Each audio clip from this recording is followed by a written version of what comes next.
Hello everyone, welcome to my channel. This is captain Nitish Arora with you. आज हम बहुत ही एक खूबसूरत जगह पे आए हैं। अगर आप देख सकें, गेटवे ऑफ इंडिया है एक तरफ हमारे और दूसरी तरफ वर्ल्ड फेमस ताज होटल है। बहुत ही खूबसूरत सुबह है आज की। And today on huge demand, एक बहुत ही जो कॉमन टॉपिक लोग डिमांड कर रहे थे कि sir how to become a cabin crew या फ्लाइट अटेंडेंट कैसे बने, तो उसके ऊपर ये व्लॉग है। हमारे साथ हैं Simarpreet Singh ji. Hi, I am Simarpreet, X Z Airways cabin crew, और मैं सर के साथ आज अपने व्यूज शेयर करने आया हूँ। तो सिमर जी हमें बेसिकली सारी चीज़ें बताएं। सबसे पहले तो क्या एक मेल कैबिन क्रू या फ्लाइट अटेंडेंट बन सकता है? अगर बन सकता है तो क्या एलिजिबिलिटी रिक्वायरमेंट्स हैं, क्या क्या डिफ़िकल्टीज़ का सामना करना पड़ता है उनको, क्या डेली लाइफ के चैलेंजेस जो हैं जो उन्होंने अपने इस करियर में महसूस किए, वो सब अपना एक्सपीरियंस आज सिमर हमारे साथ शेयर करेंगे। तो आइए सिमर से ही पूछते हैं कि कैबिन क्रू क्या है, उसमें कैसे अप्लाई किया जाता है, क्या क्या एलिजिबिलिटी रिक्वायरमेंट्स हैं। सो कैबिन क्रू, तो पहला शब्द जब हम सुनते हैं कैबिन क्रू से हमें ये दिमाग में आता है कि यार एयर होस्टेस, वो भी मेल। तो ऐसा कुछ नहीं है। कोई एयर स्टूवर्डेस, एयर फ्लाइट अटेंडेंट, आप कुछ भी कहिए, चाहे वो मेल हो फीमेल हो, दोनों की ज़रूरत है। और सबसे पहली जो प्रायोरिटी होती है वो है सेफ्टी और कंफर्ट। तो आज हम आपको बताएंगे कि फ़्लाइट अटेंडेंट्स की लाइफ कैसे होती है और आपके पर्क्स और एविएशन में इसका क्या इस्तेमाल है। सिमर, तो सबसे पहले अपनी जो है एलिजिबिलिटी क्या चाहिए कैबिन क्रू बनने के लिए? 10+2। 10+2। और इसमें कुछ ये रहता है कि फिज़िक्स का मैथ चाहिए या कुछ? नहीं, कुछ नहीं। तो मतलब आर्ट्स वाले भी, कोई भी आर्ट्स, कॉमर्स, साइंस प्लस 10+2 होना चाहिए बेसिक क्वालिफिकेशन 10+2 होनी चाहिए। Very good. इसके अलावा बस आपका कम्युनिकेशन स्किल्स, आपकी प्रेजेंटेशन, आपका बिहेवियर, आपकी पर्सनैलिटी, ये सब वो लोग इंटरव्यू में आपको जज कर लेते हैं। मैटर करता है। बेसिकली बेसिक प्रायोरिटी, मतलब बेसिक रिक्वायरमेंट इज 12। ओके। क्या ये एक बहुत बड़ा मिथ है कि सिर्फ गोरे लोग ही पायलट बन सकते हैं? नहीं, सिर्फ गोरे लोग क्रू नहीं बन सकते। बेसिकली आपकी स्किन चेक करते हैं, आपकी स्किन का टेक्सचर चेक करते हैं। कोई स्कार्स, कोई मार्क, कोई पिंपल, ऐसा नहीं। It should be presentable. गोरा या काला या डार्क, ऐसा सब मिथ है। तो ऐसा होता तो फिर जहाँ पे रंग सांवले होते हैं वहाँ के तो लोग क्रू बनते ही नहीं।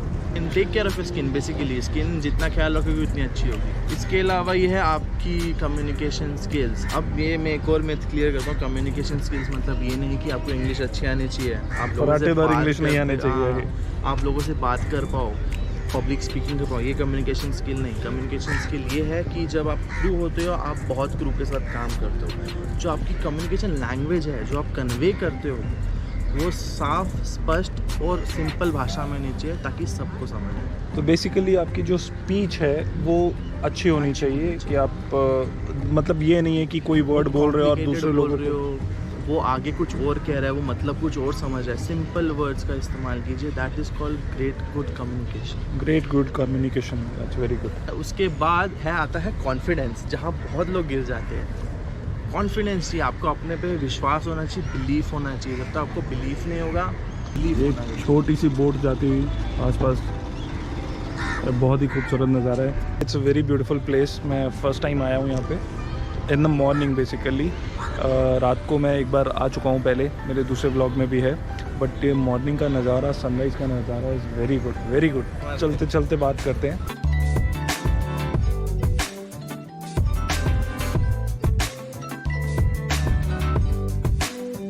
और चीज़ है, आपको फिट रहना बहुत ज़रूरी है, क्योंकि आप एक टाइम पे इंटरव्यू क्रैक भी कर लोगे ये चीज़ों से। बट उसके बाद सबसे इम्पोर्टेंट स्टेप आता है पर क्लास 2 मेडिकल। तो उसके लिए क्लास 2 मेडिकल, यस, फॉर अच्छा कैबिन क्रू। अच्छा, कैबिन क्रू के लिए भी क्लास 2 मेडिकल होता है। तो उसमें क्लियर होना बहुत ज़रूरी है। तो उसमें ब्लड टेस्ट होता है, यूरिन टेस्ट होता है, आपका एक्सरे होता है, और 10 दूसरी चीज़ें होती है जो एयरलाइन आपको स्पेसिफिकली बता देगी। ओके, आपको क्या करना है, कैसे। तो काफ़ी सारे लोगों का ये भी डाउट रहता है कि जो ट्रेनिंग है वो ट्रेनिंग हमें पहले किसी ट्रेनिंग इंस्टीट्यूट से करनी चाहिए या एयरलाइन खुद हमें ट्रेनिंग कराएगी। मतलब लोगों को आइडिया नहीं है कि इसमें अप्लाई कैसे करना है, जाना कैसे है, बढ़ना कैसे है आगे। ओके, तो इसके भी 2 अलग तरीके हैं, 2 अलग फैक्टर्स हैं। एक जो आप डायरेक्टली रिक्रूट हो जाते हो एयरलाइन में, आप डायरेक्टली उनका इंटरव्यू अपीयर करते हो, वॉक इन, उसमें हो जाते हो।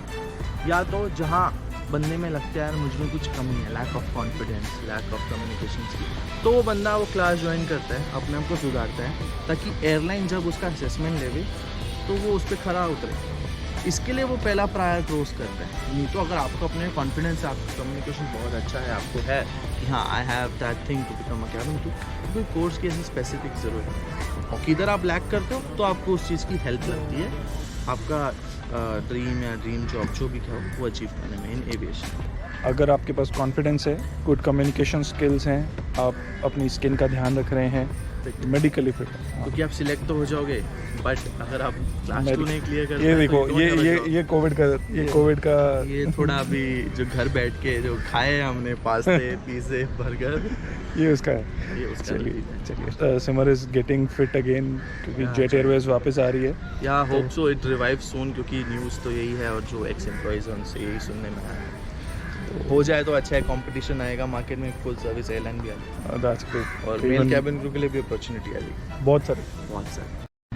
तो जो कैबिन क्रू की रिक्रूटमेंट्स होती है वो बेसिकली एयरलाइन अपनी ही वेबसाइट पे लाती है। हमने कई बार देखा होगा, मैं भी जब न्यू था इस फील्ड में तो मुझे काफ़ी सारे व्हाट्सएप्स पे लिंक्स आते थे। मार्केट में एजेंट्स भी है जो बताते कि ये रिक्रूटमेंट हो रही है, पर सबसे सही तरीका ये है कि आप एयरलाइन की वेबसाइट पे जाकर वो रिक्रूटमेंट देखिए है या नहीं है, क्योंकि मुंबई दिल्ली जैसे शहरों में तो वॉक-इन्स होते हैं, पर जैसे छोटे शहर हो गए जहाँ पे एयरलाइन ओकेजनली आती है तो वहाँ पे जिनके सपने होते हैं कैबिन क्रू बनने के, उसके लिए कभी कभी लोगों को ठगा जाता है। तो सारी वैकेंसीज जो है सारी वैकेंसी वेबसाइट पे ही आती है, वैकेंसी कोड आता है। अगर आपको कोई व्हाट्सएप फॉरवर्ड आ रहा है कि एयरलाइन में सो एंड सो वैकेंसी है तो प्लीज़ वो उस वैकेंसी का कोड देखिए और वेबसाइट से मैच कीजिए। क्या एयरलाइन कुछ चार्ज करती है इसके लिए? एयरलाइन सिर्फ आपसे एक डिपॉजिट मनी चार्ज करती है जब आप रिक्रूट होते हो आफ्टर देयर ट्रेनिंग,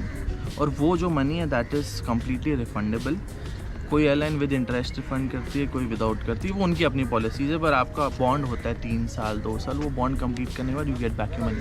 तो ठीक है, मतलब कैबिन क्रू बनने में आपका कोई खर्चा नहीं आएगा, जो भी आपकी ट्रेनिंग है वो सब एयरलाइन अपनी तरफ से करवाती है आपको। अगर उनको लगता है कि you are a suitable candidate तो एयरलाइन खुद ही रिक्रूट करती है। इसके अलावा ये बताना चाहूँगा, मतलब लोग कभी कभी तो ये भी कहते थे कि आप तो हाँ, ये चीज़ बहुत लोगों ने बोला कि तो सर्व करते हो, आप चाय लाते हो, पर एक चीज़ आप कभी बैठ के ना, कभी आपने फ़्लाइट अनाउंसमेंट सुनी होगी तो उसमें क्या कहते हैं, हम आपके सेफ्टी और कंफर्ट के लिए है। तो सबसे पहला वर्ड है वो है सेफ्टी।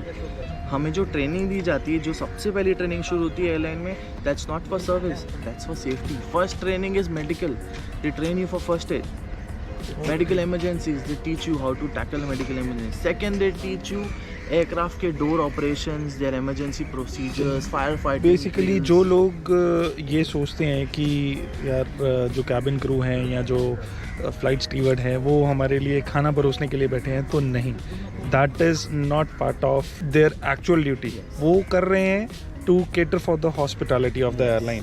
तो the main thing is they are there for your safety, because जब भी अगर खुदा ना खास्ता कोई इमरजेंसी आती है तो आप लोगों में से जो सबसे ज़्यादा उस एयरप्लेन को जानते हैं वो हैं वो लोग जिनको उस एयरप्लेन के हर कोने कोने के बारे में पता है कि कौन सी चीज़ कहाँ पे रखी है और कैसे ऑपरेट होगी। तो यही है कि सबसे पहले आपको ये चीज़ों में ट्रेनिंग की है। जब आप वो सक्सेसफुली कंप्लीट करते हो, then the last part is your service.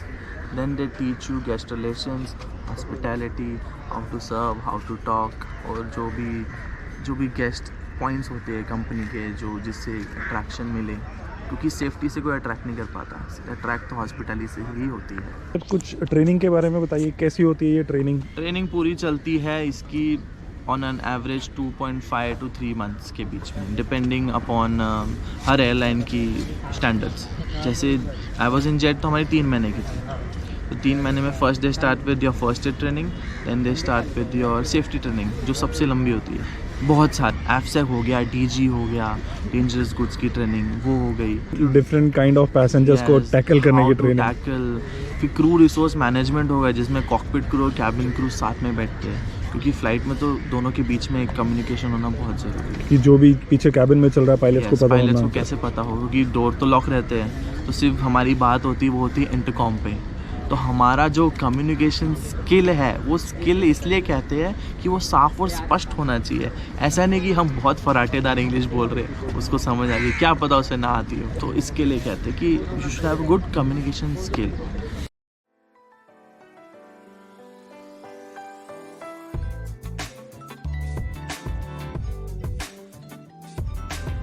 सो हमारे जो वर्किंग आवर्स है वो कुछ 9 to 5 नहीं है। आपको एक रोस्टर दिया जाता है महीने का पूरा। अब एयरलाइन टू एयरलाइन डिपेंड करता है, कोई 15 दिन देती है, कोई पूरा महीना है। वैसे स्टैंड बाय लगा देते हैं बिकॉज यू नेवर नो कि कब फ्लाइट आ रही है कब नहीं आ रही। काफ़ी सारी फ्लाइट्स कैंसिल भी हो रही हैं। और टाइमिंग्स ऐसे होते हैं कि आपको प्रॉपर रेस्ट दिया जाएगा और उसके बाद ही फ्लाइट मिलेगी। तो ये सब कुछ DGCA के रेगुलेशंस के अकॉर्डिंग रेगुलेशन। इंडिया में एक चीज़ बहुत अच्छी है, वो है DGCA। तो बाकी कंट्रीज़ में इसकी वॉयलेशन कहीं ना कहीं की जाती है। तो क्या सिमर कैबिन क्रू के लिए कोई लाइसेंस भी मिलता है आपको DGCA से?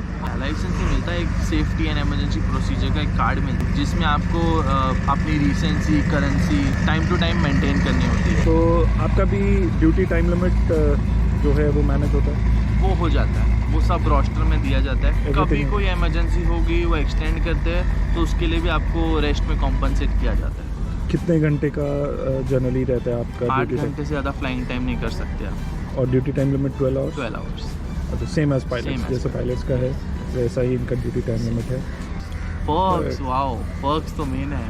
अब पर्क्स भी ना देखो, सही बात यह है कि एयरलाइन टू एयरलाइन डिपेंड करती है। जो आउट ऑफ बॉम्बे बेस है उनको यहीं रुकाते हैं। अच्छा, हाँ,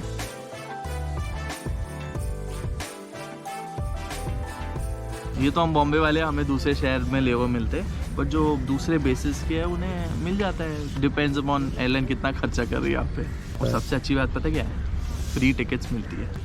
तो कुछ ऐसा भी है कि अगर एयरलाइन आपको लेओवर पे कहीं रख रही है Yes. तो एयरलाइन आपको एक्स्ट्रा उसका भी पे करती है? Yes, you get your layover allowances.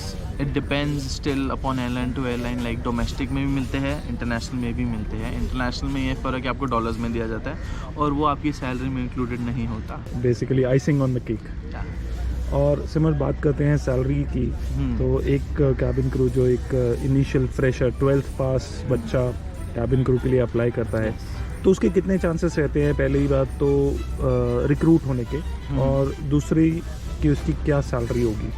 देखो, पहले चांसेस रिक्रूट करने के वो सिर्फ आपके ऊपर ही निर्भर करता है। आप कितने अच्छे हो, कितने कॉन्फिडेंट हो, आप कैसा प्रेजेंट करते हो। सैलरी की बात की जाए तो ऑन एन एवरेज जो फ्रेशर है between 7 to 8 lakh per annum. तो वो डिपेंड, अभी आपको कितने साल हो गए, आपका कौन सा ग्रेड है कंपनी में, उसके हिसाब से आपकी प्रमोशंस और आपकी सैलरी बेसिक बढ़ी जाती है। तो बेसिकली 40 से 50 हज़ार रुपये स्टार्टिंग सैलरी। इसके अलावा इंसेंटिव्स आपको अलग से मिलेंगे? इंसेंटिव्स आप जब भी आप एक्स्ट्रा मतलब ओवरफ्लाई कर लेते हो, आपके कॉन्ट्रैक्ट में लिखेगी आप 60 आवर्स 70 आवर्स के आपको इतनी सैलरी मिलेगी। पर अगर उसके ऊपर आवर्स बढ़ते हैं तो आपके पर आवर फ्लाइंग रेट भी बढ़ जाता है। आई थिंक सिमर ने बहुत कुछ कवर कर लिया है इस वीडियो में। तो फिर भी अगर बहुत सारी चीज़ें रह जाती हैं, अगर कुछ रह गया हो, आपको कुछ और सवाल हो, आपको कुछ भी पूछना हो, आप कमेंट सेक्शन में रिप्लाई कर सकते हैं। कैबिन क्रू से रिलेटेड और भी वीडियोस जो हैं उसमें मैं सिमर की हेल्प मांगता रहूँगा, और विल कम अप विद कुछ और इंटरेस्टिंग फैक्ट्स लेके सिमर के पूछेंगे हम कि क्या कुछ प्रोस्पेक्ट्स क्या है एविएशन में। आफ्टर कैबिन क्रू आप क्या क्या कर सकते हो एविएशन में रहने के बावजूद। बिल्कुल, मैंने सिमर एक वीडियो भी बना रखा है इसके ऊपर कि अगर कोई पायलट नहीं बन पाता तो उसको पैसे अरेंज करने के लिए ये हेल्प कर सकता है क्या? व्हाई नॉट, क्यों नहीं। कितने मेरे पास तो एग्जांपल्स भी है जो लोग पहले क्रू बने, इन्फॉर्मेशन ली how to become a pilot. क्योंकि क्रू बनना पायलट से थोड़ा इजी हो जाता है, क्योंकि उसमें मेजर आपकी चीज़ निकल जाती है, वो है फंड्स। पायलट बनने के लिए आपको बहुत सारे फंड्स रिक्वायर्ड हैं, लेकिन कैबिन क्रू बनने के लिए मिनिमल अमाउंट जो जेन्युइन हो, जितना 75,000 से ज़्यादा मुझे नहीं लगता कुछ खर्चा हो। 75,000 बहुत ही एक नॉमिनल अमाउंट है कि आप 75,000 रुपये अपने ऊपर खर्च कर रहे हो और आपको इतने सारे बेनिफिट्स मिल रहे हैं, इतनी अच्छी सैलरी लग रही है आपकी।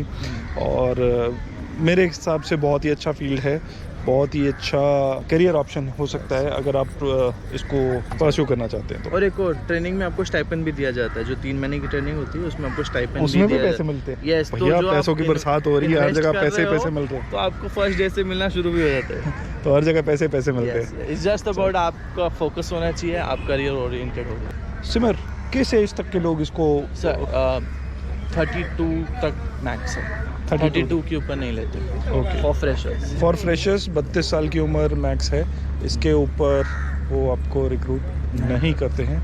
And minimum age is 18। Minimum age 18 साल, यस। वो दैट्स क्वाइट ऑब्वियस। तो मिनिमम एज है 18 साल और मैक्सिमम एज है 32 साल। अगली वीडियो में हम शेयर करेंगे कि आप अपनी पहली जॉब कैसे पा सकते हैं, कैसे आसानी हो सकती है आपको आपकी फ़र्स्ट जॉब लैंड करने के लिए। इंटरव्यूज़ की थोड़ी टिप्स दी जाएंगी कि इंटरव्यू में कैसे सवाल पूछे जाते हैं, उनका किस तरीके से जवाब दिया जाता है, क्योंकि जवाब तो बंदा हर अपने हिसाब से देता है, पर वो क्या एक्सपेक्ट कर रहे हैं आपसे, हम ये भी आपसे थोड़ा शेयर करेंगे। Stay tuned on our channel. This is Captain Nitish Arora with you, and this is Simarpreet Singh with us, signing off today. Thank you. Bye bye.